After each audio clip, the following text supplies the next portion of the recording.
महाराज कहने देखो वाहिगुरु वाहिगुरु करी चलो, कन्ना नाल सुनी जाओ, अवश्य निश्चय करके ही असगाहो जो डूंगा संसार समुंदर है, ये हथ क जिन्ना ही डूंगा रह जाना थोड़े वास्ते। दुनिया वास्ते बड़ा औखा है समुंदर तरना, पर तुहाडे लिए बहुत सौखा हो जाएगा। सागर तरियो बाछर खोज, किन्ना क रह जाएगा? सागर तरियो बाछर खोज। जिवें बछड़े की पैड़ हुंदी है, वो बछड़े की पैर धरती उत्ते रखदा, थोड़ा जिहा डूंग जिहा पै जांदा, ਉਹਦੇ उत्ते जे पानी पै जाए तो वह बड़ा वड्डा कीड़ी वास्ते तो उही दरिया बन जाता, पर बंदा ਉਹਦੇ उत्तों सुते सीधी लंघ जाता बच्चे की खोज तो भाव पैड़ तो। महाराज कहते ने गुरसिख नूं तां असीं इउं संसार सागर तो तार दिंदे आ जिवें बच्चे की पैड़ दे उपरों बंदा लंघ जाता। गुरसिख नूं तां बहुत सौखा तारदे संसार सागर तो, पर गुरसिख दा काम है वाहिगुरु वाहिगुरु वाहिगुरु करी जाए। जिवें भाई मरदाना जी ने वाहिगुरु वाहिगुरु कीता, समुंदर दे उत्ते तुरन लग पे। महाराज जी जिहड़ा असगाह बहुत डूंगा परमात्मा है, समुंदर की न्याई गुणां दा सागर है, ये जीव नूं किवें प्राप्त होवे? महाराज कहते भाई ये भी नाम सुनने नाल ही हो जाता है। हाथ होवे, कहने जीव दे हथ दे विच आ जाता परमात्मा। किवें? कह रविदास हाथ पै नेरा सहजे होए सो होए। वाहिगुरु तो इउं दिखण लग जाते हैं जिवें हथ ते रखी चीज दिखण लग जाती है। सुनिया हाथ होवे असगाहु, ये जिहड़ा जीव है हथ क जिन्ना है, छोटा जिहा 3.5 हथ इहदा कद है सारा ही, घणी तो 3.25, बहुता लम्मा हो कोई 3.25 हथ होगा।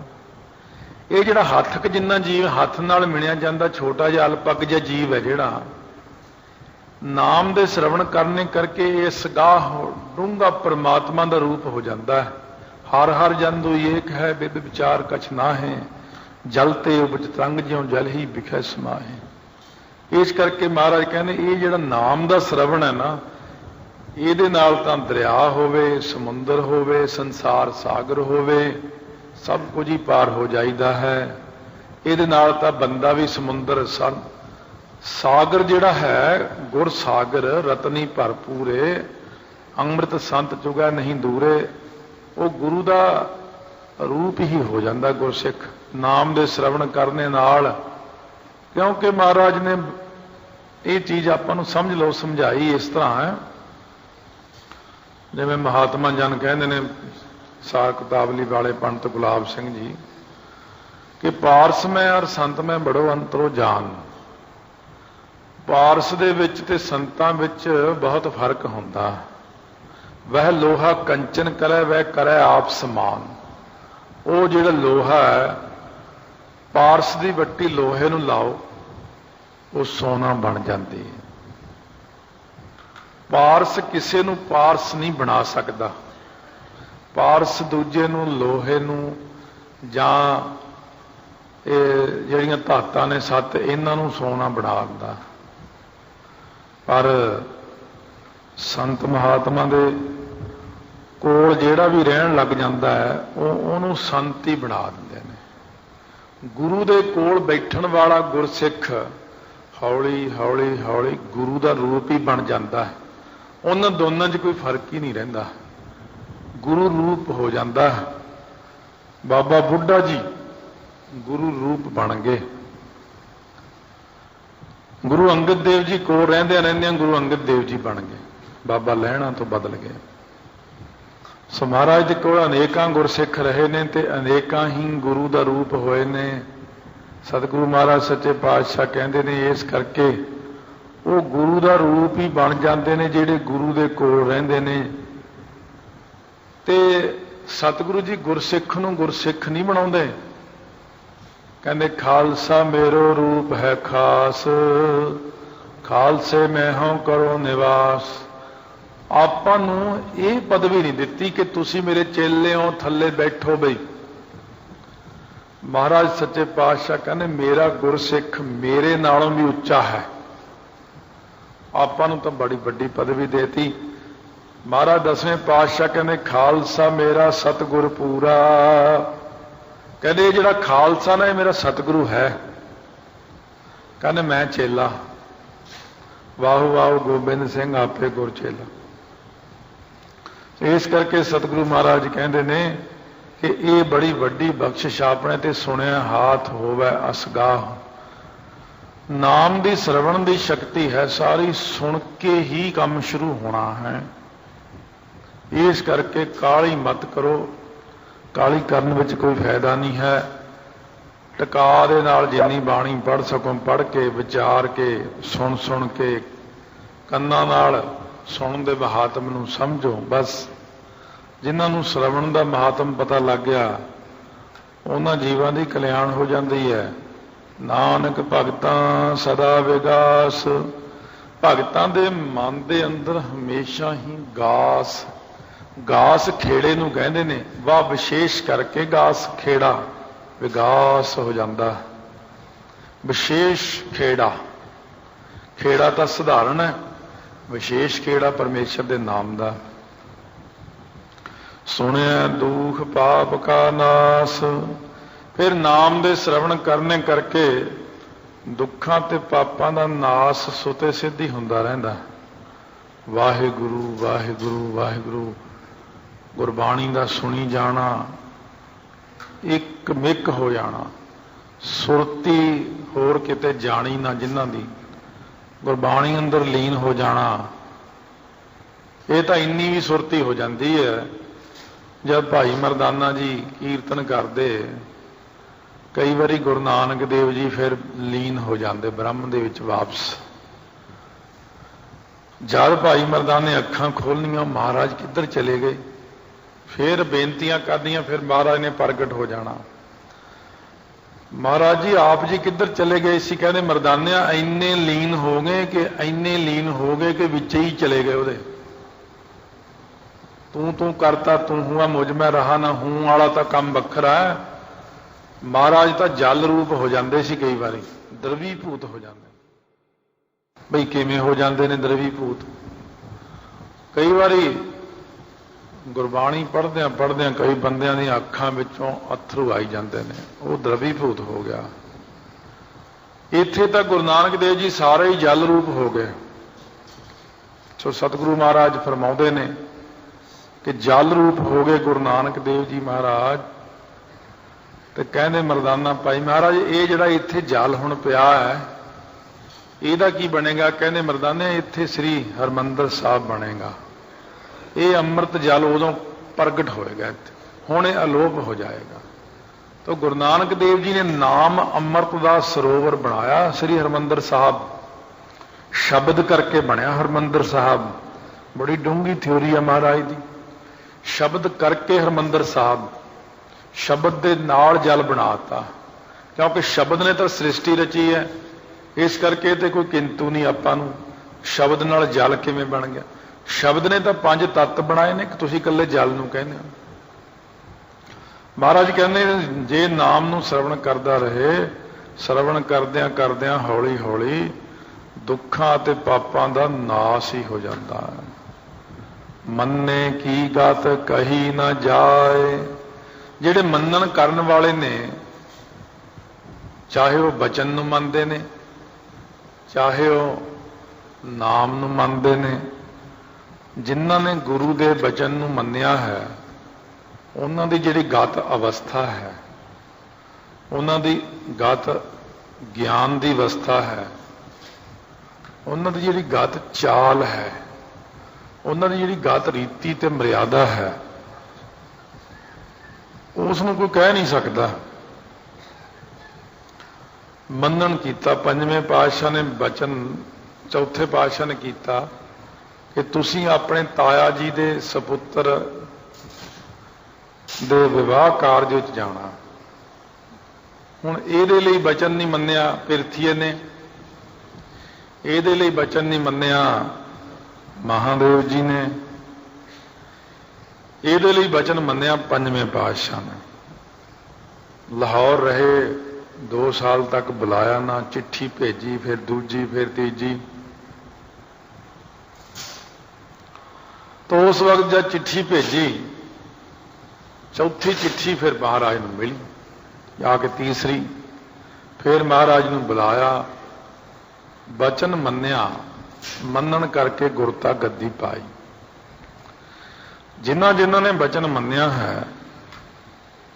भाई जीवन होया है 7वें पातशाह वेले करतारपुर साहब 1712 ਦੇ ਵਿੱਚ जोड़ मेला मनाया सी महाराज जी ने। ਉੱਥੇ बड़े इकट्ठ ਵਿੱਚ एक ब्राह्मण ਦਾ लड़का चढ़ाई करे, वो ਚੱਕ के लिया अपने लड़के ਨੂੰ, लिया के उन्हें दरवाजे च पाता। महाराज अगे रोन लग पिया, महाराज इहनूं राजी करो। सतगुरु महाराज कहने भाई परालब्ध हुंदी बंदा चढ़ाई कर गया, बस हुण राजी की करना इहनूं, इहनूं महाराज जी जिउंदा करो। महाराज कहने ना भाई, कुदरत दे असूलां नूं आपां तोड़ नहीं सकदे। हुण जिहड़े मूहरे मूहरे बैठे सी, 4 मूरलियां कतारां च बंदे खास खास महाराज दे बहुता नेड़े समझदे अपने आप नूं, वो जी 5-7 जाने महाराज कर दो जी, चलो जिउंदा कर दो जी, सिफारिशां लागे करन। महाराज 7वें पातशाह कहंदे अच्छा भाई जे जिउंदा करना फिर इउं करो, थोड़े चों एक जाना शरीर छड्ड दिओ, आपां ब्राह्मण दा लड़का जिउंदा करना। फिर नीवियां पा लियां। फिर महाराज ने एक घड़ी तक चुप रखी। फिर महाराज कहते हाँ भाई कोई शरीर छड्डेगा। फिर एक घड़ी तक चुप छाई रही, सब नीवियां पै गईयां। इन्हें नूं पिछले पासे बैठा सी भाई भगतू दा पुत्र भाई जीवन। उन्हें सोचा भी जे महाराज ने 3 वचन करते, कोई ना उठिया, ये बड़ी बदनामी वाली गल है। थोड़ी देर बाद महाराज ने फिर कहा क्यों भाई कोई उठेगा, कोई देगा अपना सिर। भाई जीवन चुप करके पिछले दरवाजे निकल गया, उठ के जाके इशनान करके अपना शरीर छड़ता, जपजी साहब का पाठ करके ब्राह्मण का लड़का जिउंदा हो गया।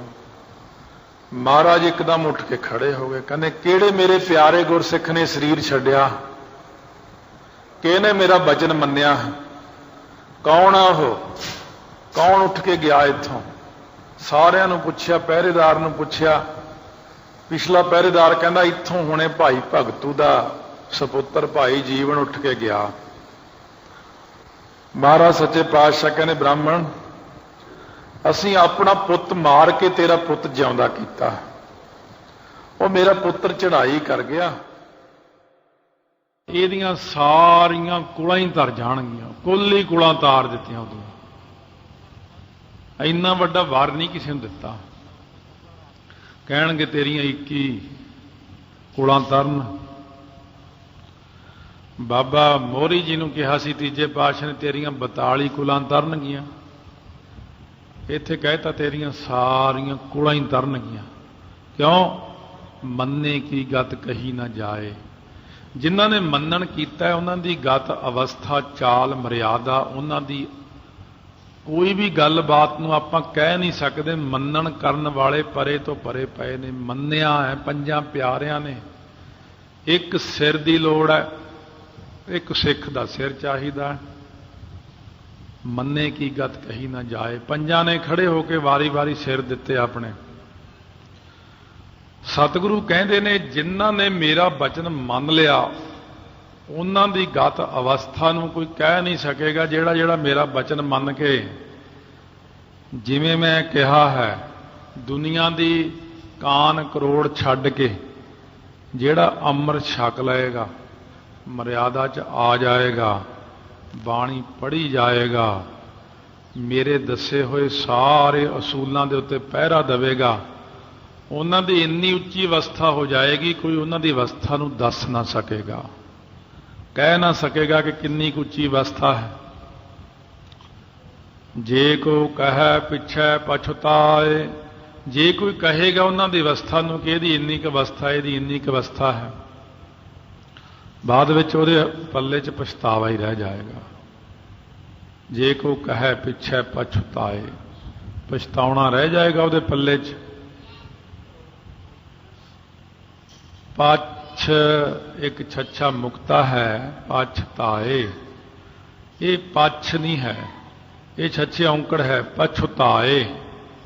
ਜੇ ਕੋਈ ਉਹਨਾਂ ਦੀ ਅਵਸਥਾ ਨੂੰ ਕਹਿੰਦਾ, ਬਾਅਦ ਵਿੱਚ ਪਛਤਾਉਣਾ ਪੈਂਦਾ ਉਹਨੂੰ ਕਿ ਬਈ ਇਹਨਾਂ ਦੀ ਅਵਸਥਾ ਤਾਂ ਬਹੁਤ ਉੱਚੀ ਹੈ, ਇੰਨੀ ਅਵਸਥਾ ਤਾਂ ਕਿਸੇ ਦੀ ਉੱਚੀ ਹੋ ਹੀ ਨਹੀਂ ਸਕਦੀ। ਕਿਉਂਕਿ ਅਵਸਥਾ ਨੇ ਤਾਂ ਆਪਣੇ ਅੰਦਰ ਅੰਦਰ ਬਣਨਾ। ਬਾਹਰੋਂ ਦੇਖਣ ਨੂੰ ਤਾਂ ਉਹੀ ਲੱਤਾਂ ਬਾਹਾਂ ਦਿਖਦੀਆਂ, ਸਰੀਰ ਦਿਖਦਾ, ਬਾਹਰੋਂ ਦੇਖਣ ਨੂੰ ਬੰਦੇ ਦਾ ਪਤਾ ਨਹੀਂ ਲੱਗਦਾ, ਪਰ ਅਵਸਥਾ ਉਹਦੀ ਇੰਨੀ ਉੱਚੀ ਹੋ ਜਾਂਦੀ ਹੈ ਕਿ ਇੱਕ ਛਿਨ ਵਿੱਚ ਅੱਖਾਂ ਮੀਚ ਕੇ ਸੱਚਖੰਡ, ਅੱਖਾਂ ਖੋਲ੍ਹਦਾ ਤੇ ਇਸ ਦੁਨੀਆ ਵਿੱਚ। ਇੰਨੀ ਉੱਚੀ ਅਵਸਥਾ ਮਹਾਰਾਜ ਨੂੰ ਦਿੰਦੇ ਨੇ। ਮਹਾਰਾਜ ਜੇ ਅਵਸਥਾ ਕਹੀ ਨਹੀਂ ਜਾਂਦੀ, ਚਲੋ ਕਹਿਣੀ ਔਖੀ ਹੁੰਦੀ ਹੈ, ਤਾਂ ਆਪਾਂ ਲਿਖ ਕੇ ਦੇਖ ਲੈਂਦੇ। ਲਿਖ ਕੇ ਤਾਂ ਬੰਦੇ ਦਾ ਹੌਲੀ ਹੌਲੀ ਭੇਦ ਪੈ ਹੀ ਜਾਂਦਾ।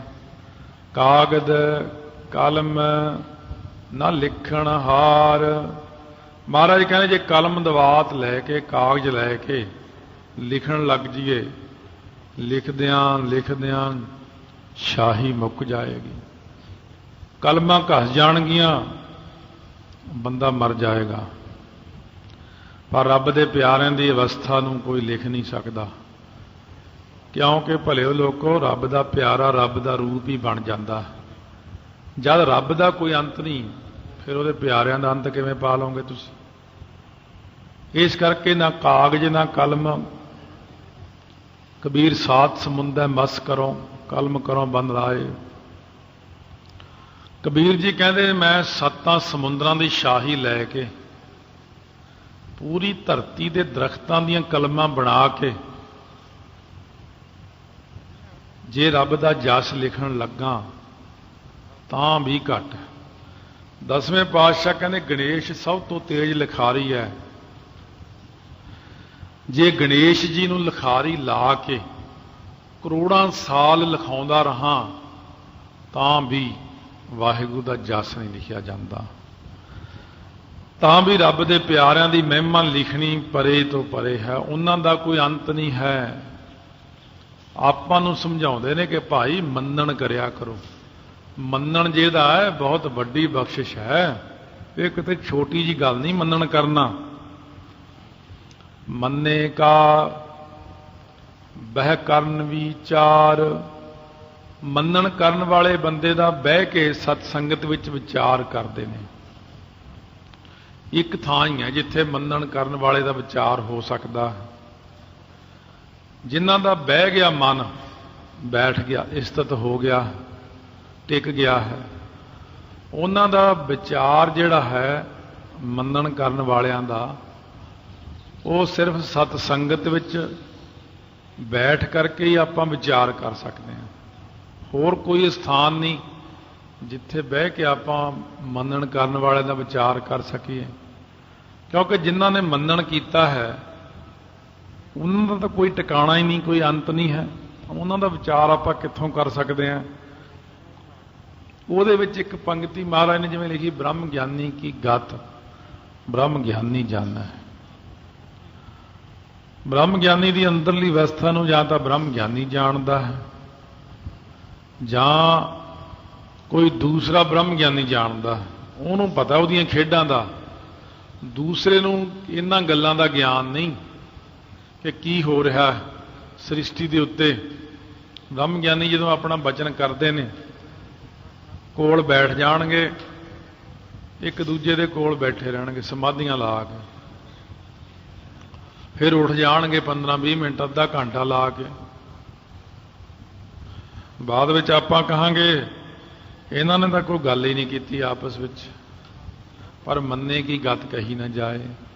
ਉਹਨਾਂ ਦੀ ਅਵਸਥਾ ਨੂੰ ਕੌਣ ਕਹਿ ਸਕਦਾ ਵੀ ਉਹਨਾਂ ਤਾਂ ਅੰਦਰ ਅੰਦਰ ਗੱਲ ਕਰ ਵੀ ਲਈ ਆਪਣੀ, ਉਹ ਤਾਂ ਆਪਣੀ ਗੱਲ ਨੂੰ ਅੰਦਰ ਅੰਦਰ ਹੀ ਕਰ ਲੈਂਦੇ ਇੱਕ ਦੂਸਰੇ ਨਾਲ। ਇਸ ਕਰਕੇ ਇਹਨਾਂ ਦੀ ਅਵਸਥਾ ਜਿਹੜੀ ਹੈ ਮੰਨਣ ਕਰਨ ਵਾਲਿਆਂ ਦੀ, ਨਾ ਕੋਈ ਕਹਿ ਸਕਦਾ ਸੰਗਤ ਵਿੱਚ ਬਹਿ ਕੇ ਵਿਚਾਰ ਕਰ ਸਕਦੇ ਆ, ਉਹ ਵੀ ਪੂਰੀ ਨਹੀਂ। ਸੰਗਤ ਵਿੱਚ ਬਹਿ ਕੇ ਬਾਬਾ ਬੁੱਢਾ ਜੀ ਦੀ ਵਿਚਾਰ ਕਰਦੇ ਆ, ਉਹ ਵੀ ਆਪਾਂ ਕਰ ਨਹੀਂ ਸਕਦੇ ਪੂਰੀ। ਭਾਈ ਬਿਧੀ ਚੰਦ ਦੀ, ਬਾਬਾ ਗੁਰਬਖਸ਼ ਸਿੰਘ ਰਾਮ ਕੁਆਰ ਵਰਗਿਆਂ ਦੀ ਵਿਚਾਰ, ਐਸਾ ਨਾਮ ਨਿਰੰਜਨ ਹੋਏ, ਐਸਾ ਹੈ ਇਹ ਮਾਇਆ ਕਾਲਖ ਤੋਂ ਰਹਿਤ ਪਰਮੇਸ਼ਰ ਦਾ ਨਾਮ। ਨਿਰੰਜਨ, ਮਾਇਆ ਕਾਲਖ ਤੋਂ ਰਹਿਤ, ਇਹ ਕਈ ਵਾਰੀ ਅਰਥ ਹੋ ਚੁੱਕਿਆ ਪਹਿਲਾਂ ਵੀ। ਇਹੋ ਜਿਹਾ ਜਿਹੜਾ ਪਰਮੇਸ਼ਰ ਦਾ ਨਾਮ ਹੈ ਮਾਇਆ ਕਾਲਖ ਤੋਂ ਰਹਿਤ, ਜੇ ਕੋ ਮਨ ਜਾਣੈ ਮਨ ਕੋਏ। ਮਹਾਰਾਜ ਕਹਿੰਦੇ ਜੇ ਕੋਈ ਮਨ ਦੇ ਵਿੱਚ ਇਹਦਾ ਮੰਨਣ ਕਰਨਾ ਜਾਣੇ ਨਾਮ ਦਾ, ਜਿਹਦਾ ਮਨ ਮੰਨ ਜਾਏ ਨਾਮ ਦੇ ਉੱਤੇ, ਜਦ ਤੱਕ ਆਪਣਾ ਮਨ ਨਹੀਂ ਮੰਨਦਾ ਅੰਮ੍ਰਿਤ ਉੱਤੇ, ਉਦੋਂ ਤੱਕ ਆਪਾਂ ਅੰਮ੍ਰਿਤ ਨਹੀਂ ਛਕਦੇ। ਕਿਸੇ ਚੀਜ਼ ਉੱਤੇ ਮਨ ਮੰਨ ਗਿਆ ਤਾਂ ਆਪਾਂ ਉਹ ਕਰਮ ਕਰਦੇ ਹਾਂ। ਜਿਨ੍ਹਾਂ ਦਾ ਮਨ ਨਾਮ ਦੇ ਵਿੱਚ ਮੰਨ ਗਿਆ, ਵੀ ਮੇਰਾ ਮਨ ਨਾਮ ਵਿੱਚ ਮੰਨ ਗਿਆ ਕਿ ਨਾਮ ਬੜੀ ਵੱਡੀ ਸ਼ਕਤੀ ਹੈ, ਨਾਮ ਦੇ ਨਾਲ ਇਉਂ ਹੋ ਜਾਂਦਾ ਹੈ, ਨਾਮ ਦੇ ਨਾਲ ਇਉਂ ਹੋ ਜਾਂਦਾ ਹੈ, ਉਹ ਬੰਦਿਆਂ ਨੂੰ ਫਿਰ ਨਾਮ ਦੇ ਜਦੋਂ ਗਿਆਨ ਹੋ ਜਾਂਦਾ, ਫਿਰ ਜਦੋਂ ਨਾਮ ਦੀ ਤਾਕਤ ਦਾ ਪਤਾ ਲੱਗਦਾ ਹੈ, ਜਦੋਂ ਨਾਮ ਦਾ ਪਤਾ ਲੱਗ ਗਿਆ ਕਿ ਨਾਮ ਨੇ ਸ੍ਰਿਸ਼ਟੀ ਰਚੀ ਹੈ, ਨਾਮ ਨੇ ਮੈਨੂੰ ਸਭ ਕੁਝ ਦਿੱਤਾ ਹੈ, ਅੱਜ ਜੋ ਮੈਂ ਬੋਲਦਾ ਹਾਂ ਇਹ ਨਾਮ ਕਰਕੇ ਬੋਲਦਾ ਹਾਂ, ਸੁਣਦਾ ਹਾਂ ਨਾਮ ਕਰਕੇ ਸੁਣਦਾ ਹਾਂ, ਜੋ ਕੁਝ ਹੈ ਸਭ ਨਾਮ ਕਰਕੇ ਜੇਤਾ ਕੀਤਾ ਤੇਤਾ, ਨਾਉ ਮਿਣ ਨਾਵੈ ਨਾਹੀ ਕੋ ਥਾਉ। ਜਦੋਂ ਇੰਨਾ ਗਿਆਨ ਹੋ ਜਾਂਦਾ ਬੰਦੇ ਨੂੰ ਕਿ ਨਾਮ ਇੰਨਾ ਵੱਡਾ ਹੈ, ਤਾਂ ਉਹ ਆਪੇ ਆਖਣ ਲੱਗ ਪੈਂਦਾ ਹੈ, ਸਤਿਨਾਮ ਸ੍ਰੀ ਵਾਹਿਗੁਰੂ, ਸਤਿਨਾਮ ਸਤਿਨਾਮ ਸ੍ਰੀ ਵਾਹਿਗੁਰੂ ਸਾਹਿਬ ਜੀ, ਸਤਿਨਾਮ ਸ੍ਰੀ ਵਾਹਿਗੁਰੂ, ਸਤਿਨਾਮ ਸ੍ਰੀ ਵਾਹਿਗੁਰੂ ਸਾਹਿਬ, ਸਤਿਨਾਮ ਸ੍ਰੀ। ਹੁਣ ਮਹਾਰਾਜ ਕਹਿੰਦੇ ਜੇ ਕੋਈ ਮੰਨਣ ਕਰਨਾ ਜਾਣੇ ਮਨ ਦੇ ਵਿੱਚ, ਜੇ ਕੋਈ ਉਹ ਚਾਹੁੰਦਾ ਕਿ ਮੈਂ ਪਰਮੇਸ਼ਰ ਦੇ ਦਰਸ਼ਨ ਕਰਾਂ, ਜਾਂ ਕੋਈ ਮਨ ਦੇ ਅੰਦਰ ਦੇਖਣਾ ਚਾਹੁੰਦਾ ਹੈ, ਚਾਹੋ ਐਸੇ ਨਾਮ ਦਾ ਸ਼ਰਵਣ ਕਰਕੇ, ਉਹਦਾ ਮੰਨਣ ਕਰਕੇ, ਉਹਦਾ ਨਿਧਿਆਸਣ ਕਰਕੇ, ਕਮਾਈ ਕਰਕੇ, ਫਿਰ ਉਹ ਪਰਮੇਸ਼ਰ ਨੂੰ ਜਾਣ ਸਕਦਾ। ਇਸ ਤਰ੍ਹਾਂ ਕੱਲਾ ਇਹ ਨਹੀਂ ਕਿ ਵਾਹਿਗੁਰੂ ਵਾਹਿਗੁਰੂ ਕਰ ਲਿਆ, ਪਹਿਲਾਂ ਮੂੰਹ ਨਾਲ ਵਾਹਿਗੁਰੂ ਕਹਿਣਾ, ਕੰਨਾਂ ਨਾਲ ਸੁਣਨਾ, ਮਨ ਨਾਲ ਵਿਚਾਰ ਕਰਨਾ ਕਿੰਨਾ ਕੁ ਵੱਡਾ ਹੈ ਵਾਹਿਗੁਰੂ। ਪਰ ਇਹਦੇ ਵਾਸਤੇ ਕਥਾ ਸੁਣਨ ਦੀ ਬਹੁਤ ਲੋੜ ਪੈਂਦੀ, ਬਾਣੀ ਪੜ੍ਹਨ ਦੀ ਲੋੜ ਪੈਂਦੀ ਹੈ। ਹੁਣ ਜਦ ਆਪਾਂ ਨੂੰ ਪਤਾ ਹੀ ਨਹੀਂ ਕਿ ਵਾਹਿਗੁਰੂ ਇੱਕ ਓੰਕਾਰ, ਪਹਿਲਾਂ ਨਹੀਂ ਸੀ ਗਿਆਨ, ਉਦੋਂ ਆਪਾਂ ਸੁਭਾਵਕ ਇੱਕ ਓੰਕਾਰ ਨੂੰ ਦੇਖ ਕੇ ਇੰਨਾ ਕਰੰਟ ਨਹੀਂ ਲੱਗਦਾ। ਜਦੋਂ ਇੱਕ ਓੰਕਾਰ ਦੇ ਅਰਥ ਸੁਣੀ ਗਏ ਆਪਾਂ, ਹੁਣ ਆਪਾਂ ਨੂੰ ਇੱਕ ਓੰਕਾਰ ਬਹੁਤ ਵੱਡਾ ਲੱਗਦਾ। ਇਹ ਦੇਖੋ ਓੰਕਾਰ ਵਾਹਿਗੁਰੂ ਇਹ ਅੱਖਰ ਛੋਟੇ ਨਹੀਂ ਹਨ ਕਿਤੇ। ਜੋ ਜਪਜੀ ਸਾਹਿਬ ਮੈਂ ਹਰੇਕ ਬੰਦਾ ਕਹਿਣਾ ਮੈਂ ਤਾਂ ਜਪਜੀ ਸਾਹਿਬ ਊਂ ਹੀ ਪੜ੍ਹਦੇ ਹਾਂ ਸੌਖਾ ਹੀ। ਹੁਣ ਕਹਿੰਦੇ ਨਹੀਂ ਜਪਜੀ ਸਾਹਿਬ ਬਹੁਤ ਔਖਾ, ਜਾਪ ਸਾਹਿਬ ਸੌਖਾ। ਹਲੇ ਜਾਪ ਸਾਹਿਬ ਤਾਂ ਬਹੁਤੇ ਤੋਂ ਬਹੁਤ 6 ਕੈਸਟਾਂ ਹੀ ਬਣੀਆਂ ਅਰਥਾਂ ਦੀਆਂ, ਤੇ ਜਪਜੀ ਸਾਹਿਬ ਦੀਆਂ ਭਾਵੇਂ 100 ਵੀ ਬਣਾ ਲਈਏ ਤਾਂ ਵੀ ਥੋੜੀਆਂ ਨੇ, ਕਿਉਂਕਿ ਇਹਦਾ ਵਿਸਥਾਰ ਬਹੁਤ ਜ਼ਿਆਦਾ। ਸੋ ਸਤਿਗੁਰੂ ਮਹਾਰਾਜ ਸੱਚੇ ਪਾਤਸ਼ਾਹ ਕਹਿੰਦੇ ਕਿ ਜਿੰਨਾ ਵੀ ਵੱਧ ਤੋਂ ਵੱਧ ਆਪਾਂ ਅਰਥਾਂ ਨੂੰ ਸ਼ਰਵਣ ਕਰਦੇ ਹਾਂ, ਓਨਾ ਹੀ ਆਪਣੇ ਮਨ ਦੇ ਅੰਦਰ ਜਪਜੀ ਸਾਹਿਬ ਪ੍ਰਤੀ ਸਤਿਕਾਰ ਬਣਦਾ ਹੈ। ਸਤਿਕਾਰ ਦੇ ਨਾਲ ਫਿਰ ਜਪਜੀ ਸਾਹਿਬ ਦੇ ਅਰਥਾਂ ਦੀ ਵਿਚਾਰ ਕਰਦੇ ਹਾਂ, ਵਿਚਾਰ ਕਰਦਿਆਂ ਫਿਰ ਆਪਣੇ ਮਨ ਦੇ ਅੰਦਰ ਭਾਵਨਾ ਬਣ ਕੇ ਇਕਾਗਰਤਾ ਪ੍ਰਾਪਤ ਹੁੰਦੀ ਹੈ। ਸੋ ਵਾਹਿਗੁਰੂ ਮੰਤਰ ਪ੍ਰਤੀ ਵੀ ਆਪਣੇ ਮਨ ਦੇ ਅੰਦਰ ਪ੍ਰੇਮ ਹੋ ਜਾਏ ਜੇ, ਭਾਵਨਾ ਬਣ ਜਾਏ ਤਾਂ ਮਨ ਦੀ ਇਕਾਗਰਤਾ ਹੋ ਸਕਦੀ ਹੈ ਕਿ ਜਿਹਦਾ ਨਾਂ ਲੈਂਦੇ ਆ ਉਹ ਬਹੁਤ ਵੱਡਾ ਹੈ, ਕਿ ਛੋਟੇ ਜਿਹਦਾ ਨਾਂ ਨਹੀਂ। ਆਮ ਬੰਦੇ ਜਿਹੜੇ ਨੇ ਸੰਸਾਰੀ ਜੇ, ਉਹ ਆਪਣੇ ਮਾੜੇ ਮੋਟੇ ਅਹੁਦੇਦਾਰ ਨੂੰ ਕਿਸੇ ਨੂੰ ਵੱਡਾ ਕਹੀ ਜਾਣਗੇ, ਫਲਾਨਾ ਆ ਗਿਆ, ਫਲਾਨਾ ਚਲਿਆ ਗਿਆ। ਉਹਨਾਂ ਦੇ ਮਨ ਦੇ ਉੱਤੇ ਉਹਨਾਂ ਦਾ ਹੀ ਪ੍ਰਭਾਵ ਬਣਿਆ ਹੋਇਆ। ਪਰ ਜਿਨ੍ਹਾਂ ਦੇ ਮਨ ਦੇ ਉੱਤੇ ਵਾਹਿਗੁਰੂ ਦਾ ਪ੍ਰਭਾਵ ਬਣ ਜਾਂਦਾ ਹੈ ਕਿ ਵਾਹਿਗੁਰੂ ਕਿੱਡਾ ਕੁ ਵੱਡਾ ਹੈ, ਉਹ 24 ਘੰਟੇ ਵਾਹਿਗੁਰੂ ਵਾਹਿਗੁਰੂ ਹੀ ਕਰਦੇ ਨੇ, ਕਿਉਂਕਿ ਉਹਨਾਂ ਦੇ ਭਾਣੇ ਦੁਨੀਆ ਤਾਂ ਹੈ ਹੀ ਨਹੀਂ। ਬਸ ਉਹਨਾਂ ਨੂੰ ਤਾਂ ਇੱਕੋ ਹੀ ਚੀਜ਼ ਨਜ਼ਰ ਆਉਂਦੀ ਹੈ ਸਾਰੇ ਪਾਸੇ, ਵਾਹਿਗੁਰੂ ਵਾਹਿਗੁਰੂ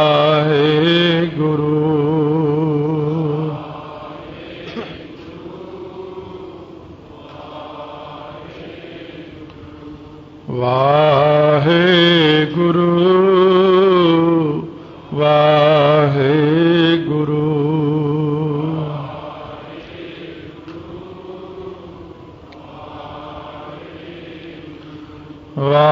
ਵਾਹਿਗੁਰੂ ਵਾਹਿਗੁਰੂ ਵਾਹਿਗੁਰੂ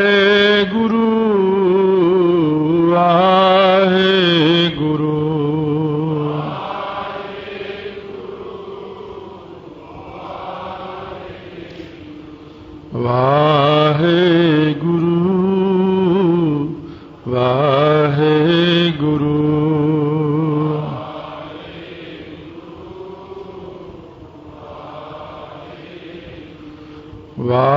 ਵਾਹਿਗੁਰੂ